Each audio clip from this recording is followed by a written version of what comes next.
Sobrang saya mo talaga. Wala akong masabi kundi masaya lang ako, guys. Kasi, finally, I'm free. Alam niyo yun. Inilibot ni Papi Galang ang kanyang mga taga-subaybay sa kanyang house tour sa nilipatan nilang bahay, matapos ang pag-alis nilang pamilya sa Toro family. Anya ay marami ang nagre-request na makita ang loob ng bahay, kaya minabuti niyang gawin ang house tour. Wala pa naman gamit ang naturang bahay dahil kalilipat lang nila, ngunit ipinakita niya ang lawak ng magiging kwarto nilang magpartner at kanilang mga anak. Una niyang pinasilip ang living area kung saan nakadisplay ang kanyang gold at silver play button galing sa YouTube na aniyay kanyang pinaghirapan. Malawak rin ang kanilang dining area kung saan anya ay sabay-sabay na silang kakain sa mesa bilang isang buong pamilya.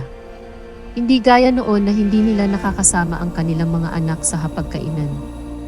Ito raw ang mga pagkakataon na hindi na maibabalik, kaya nais niyang ma-enjoy habang bata pa ang kanilang mga anak na magkasama silang buong pamilya sa iisang bahay.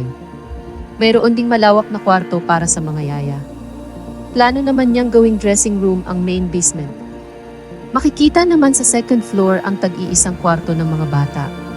May nakalaan ring isa pang kwarto para sa play area ni Happy kung saan makakapaglaro siya ng malaya at ma-enjoy ang pagiging bata. Nais raw niya talagang maibigay kay Happy ang pangangailangan nito nang sa gayon ay maiwasan na masabihan ang anak ng kung ano-ano. Lagi na raw niyang makikita ang anak at magkakaroon na sila ng oras para sa isa't isa. Masaya rin niyang ipinasilip ang kanilang master's bedroom. Mapapansin naman sa kanilang kwarto na mayroon ng naka-install na mga CCTV. Ani Papi ay kailangan nila ng seguridad sa bahay. Nadala na rin daw siya sa nangyari noon kay Happy, na hindi niya nababantayan dahil nasa ibang bahay. Kaya nangyari ang pagsabunot sa bata ng dapat na nagbabantay dito. At least raw ngayon ay mamumonitor na nila ang kanilang mga anak. Sa kabuuan ay masayang-masaya si Papi sa kanilang bagong tirahan. Dagdag pa ni Papi, ay paninindigan niya ang sinabi niyang pipiliin niya ang kanyang sarili at kasama raw sa pagpili niya sa sarili ang pagkakaroon ng peace of mind.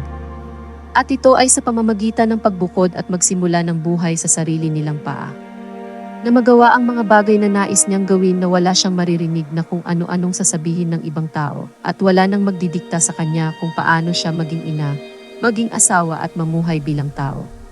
Makakapagsimula na raw siya ng panibagong kabanata ng kanyang buhay kahit pa ibig sabihin na puputulin niya ang relasyon niya sa mga taong malapit sa kanya na mahal niya.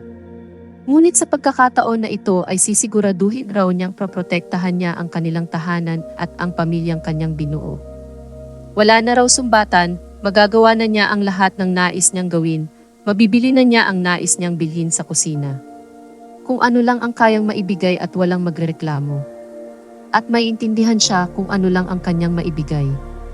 Bilang ina ay mahalaga sa kanya ang mga alaala na makasama ang kanyang mga anak habang bata pa sila, at hindi mananakaw sa kanya ang pagkakataon na makita ang paglaki ng mga bata.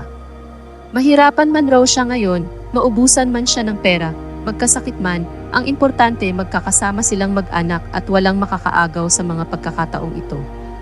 Ito raw ang ilang bagay na nag-udyok sa kanyang magdesisyon na humiwalay sa Toro family.